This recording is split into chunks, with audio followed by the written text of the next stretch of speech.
American Indian Fairy Tales, collected by Henry R. Schoolcraft and retold by W. T. Larned. Shingebis Fools the North Wind. Long, long ago, in a time when only a few people lived upon the earth, there dwelt in the north a tribe of fishermen. Now the best fish were to be found in the summer season, far up in the frozen places where no one could live in the winter at all. For the king of this land of ice was a fierce old man called Kabibanoka by the Indians, meaning in our language, the North Wind. Though the land of ice stretched across the top of the world for thousands and thousands of miles, Kabibanoka was not satisfied. If he could have had his way, there would have been no grass or green trees anywhere. All the world would have been white from one year's end to another, all the rivers frozen tight, and all the country covered with snow and ice. Luckily there was a limit to his power. Strong and fierce as he was no match at all for Shawondasee, the South Wind, whose home was in the pleasant land of the sunflower. Where Shawondasee dwelt it was always summer. When he breathed upon the land, violets appeared in the woods. The wild rose bloomed on the yellow prairie, and the cooing dove called musically to its mate. It was he who caused the melons to grow, and the purple grapes. It was he whose warm breath ripened the corn in the fields, clothed the forests in green, and made all the earth glad and beautiful. Then, as the summer days grew shorter in the north, Shawondasee would climb to the top of a hill, fill his great pipe, and sit there, dreaming and smoking. Hour after hour he sat and smoked, and the smoke, rising in the form of a vapor, filled the air with a soft haze until the hills and lakes seemed like the hills and lakes of dreamland. Not a breath of wind, not a cloud in the sky, a great peace and stillness over all. Nowhere else in the world was there anything so wonderful. It was Indian summer. Now it was that the fishermen who set their nets in the north worked hard and fast, knowing the time was at hand when the South Wind would fall asleep, and fierce old Kabibanoka would swoop down upon them and drive them away. Sure enough, one morning a thin film of ice covered the water where they set their nets. A heavy frost sparkled in the sun on the bark roof of their huts. That was sufficient warning. The ice grew thicker. The snow fell in big, feathery flakes. Coyote, the prairie wolf, trotted by in his shaggy white winter coat. Already they could hear the muttering and moaning in the distance. "Kabibanoka is coming," cried the fisherman. "Kabibanoka will soon be here. It's time for us to go." But Shingebis the diver only laughed. Shingebis was always laughing. He laughed when he caught a big fish, and he laughed when he caught none at all. Nothing could dampen his spirits. "The fishing is still good," he said to his comrades. "I can cut a hole in the ice and fish with a line instead of a net. What do I care for old Kabibanoka?" They looked at him in amazement. It was true that Shingebis had certain magic powers, and could change himself into a duck. They had seen him do it, and that is why he came to be called the Diver.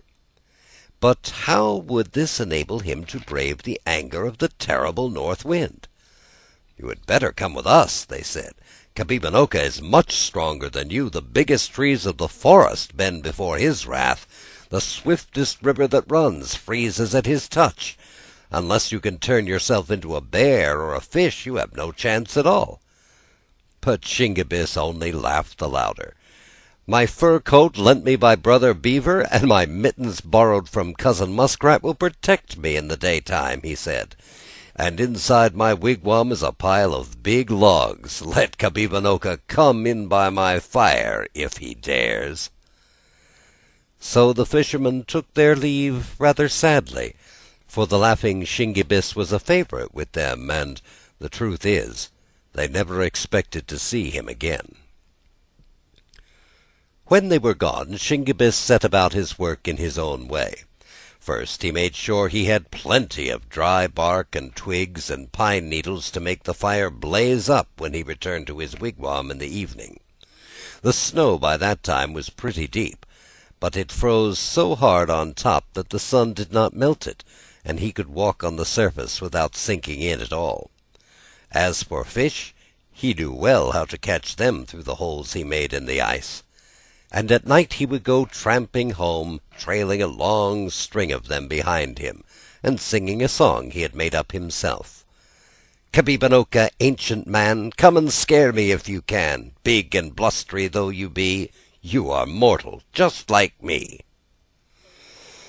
It was thus that Kabibanoka found him, plodding along late one afternoon across the snow. "Ooh! Ooh!" cried the North Wind. "What impudent two-legged creature is this who dares to linger here so long after the wild goose and heron have winged their way to the south? We shall see who is master of the land of ice. This very night I will force my way into his wigwam, put his fire out, and scatter all the ashes around. Ooh! Ooh!" Night came. Shingebis sat in his wigwam by the blazing fire, and such a fire!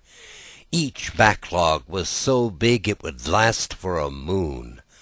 That was the way the Indians, who had no clicks or watches, counted time instead of weeks or months. They would say a moon, the length of time from one new moon to another. Shingebis had been cooking a fish, a fine fresh fish caught that very day. Broiled over the coals, it was a tender and savory dish, and Shingebis smacked his lips and rubbed his hands with pleasure. He had tramped many miles that day, so it was a pleasant thing to sit here by the roaring fire and toast his shins. How foolish, he thought, his comrades had been, to leave a place where fish was so plentiful so early in the winter. "They think that Kabibanoka is a kind of magician," he was saying to himself, "and that no one can resist him. It's my own opinion that he's just a man, just like myself. It's true I can't stand the cold as he does, but then neither can he stand the heat as I do." This thought amused him so much that he began to laugh and sing, "Kabibanoka, frosty man, try to freeze me if you can. Though you blow until you tire, I am safe beside my fire." He was in such high good humor that he scarcely noticed a sudden uproar that began without. The snow came thick and fast. As it fell, it was caught up again like so much powder and blown against the wigwam, where it lay in huge drifts. But instead of making it colder inside, it was really like a thick blanket that kept the air out. Kabibanoka soon discovered his mistake, and it made him furious. Down the smoke vent he shouted, and his voice was so wild and terrible it might have frightened an ordinary man, but Shingebis only laughed. It was so quiet in the great silent country that he rather enjoyed a little noise. "Ho, ho!" he shouted back. "How are you, Kabibanoka? If you are not careful, you will burst your cheeks." Then the wigwam shook with the force of the blast, and the curtain of buffalo hide that formed the doorway flapped and rattled and rattled and flapped. "Come on in, Kabibanoka," called Shingebis merrily. "Come on in and warm yourself. It must be bitter cold outside." At these jeering words, Kabibanoka hurled himself against the curtain, breaking one of the buckskin thongs, and made his way inside. Oh, what an icy breath! So icy that it filled the hot wigwam like a fog. Shingebis pretended not to notice. Still singing, he rose to his feet and threw on another log. It was a fat log of pine, and it burned so hard and gave out so much heat that he had to sit a little distance away. From the corner of his eye he watched Kabibanoka, and what he saw made him laugh again. The perspiration was pouring from his forehead. The snow and icicles in his flowing hair quickly disappeared. Just as a snowman made by children melts in the warm sun of March, so the fierce old north wind began to thaw. There could be no doubt of it. Kabibonokka the Terrible was melting. His nose and ears became smaller. His body began to shrink. If he remained where he was much longer, the king of the Land of Ice would be nothing better than a puddle. "Come on up to the fire," said Shingebis cruelly. "You must be chilled to the bone. Come up closer and warm your hands and feet." But the North Wind had fled, even faster than he came, through the doorway. Once outside, the cold air revived him, and all his anger returned. As he had not been able to freeze Shingebis, he spent his rage on everything in his path. Under his tread the snow took on a crust. The brittle branches of the trees snapped as he blew and snorted. The prowling fox hurried to his hole, and the wandering coyote sought the first shelter at hand. Once more he made his way to the wigwam of Shingebis and shouted down the flue. "Come out!" he called. "Come out if you dare, and wrestle with me here in the snow. We shall see who's master then."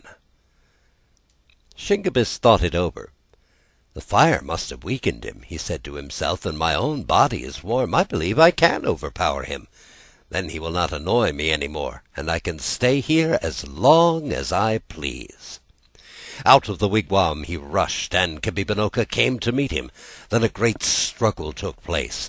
Over and over the hard snow they rolled, locked in each other's arms. All night long they wrestled, and the foxes crept out of their holes, sitting at a safe distance in a circle, watching the wrestlers. The effort put forth kept the blood warm in the body of Shingebis. He could feel the north wind growing weaker and weaker. His icy breath was no longer a blast, but only a feeble sigh. At last, as the sun rose in the east, the wrestlers stood apart, panting. Kabibonokka was conquered. With a despairing wail he turned and sped away. Far, far to the north he sped, even to the land of the white rabbit. And as he went, the laughter of Shingebis rang out and followed him. Cheerfulness and courage can overcome even the north wind.